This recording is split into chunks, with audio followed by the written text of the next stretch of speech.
রঙিন স্বপ্নের হাতছানি, অন্যদিকে দুঃস্বপ্নের বিভীষিকা।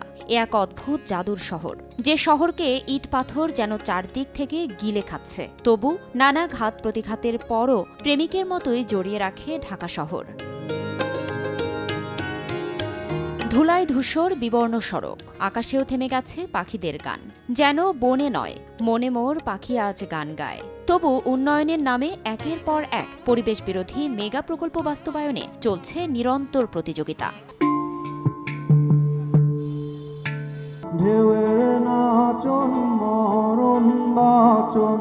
পান্থকুঞ্জে গাইবে পাখি, এমন আয়োজনের ব্যানারে গত শুক্রবার বাংলাদেশ গাছ রক্ষা আন্দোলন ও পান্থকুঞ্জ প্রভাতী সংঘ কারওয়ানবাজারের পান্থকুঞ্জ পার্কে এক সঙ্গীত অনুষ্ঠানের আয়োজন করে।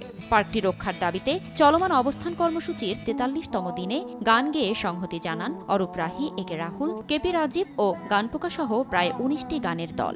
এই এলাকার মানুষের যে অধিকার, তার সুস্থভাবে বাঁচার অধিকার, তার যে পার্কের অধিকার, নাগরিকের অধিকার, সেই অধিকারটা খণ্ডন করা হচ্ছে। আমরা কোনো গাছপালা কেটে সেই জায়গায় অন্য কোনো ধরনের অবকাঠামো চাই না। আয়োজকরা বলেন, উন্নয়ন প্রকল্পের নামে ঢাকা এলিভেটেড এক্সপ্রেসওয়ের সংযোগ সড়ক নির্মাণের জন্য পান্থকুঞ্জ পার্কের প্রায় ৪০ প্রজাতির ২০০০ গাছ ধ্বংস করা হয়েছে।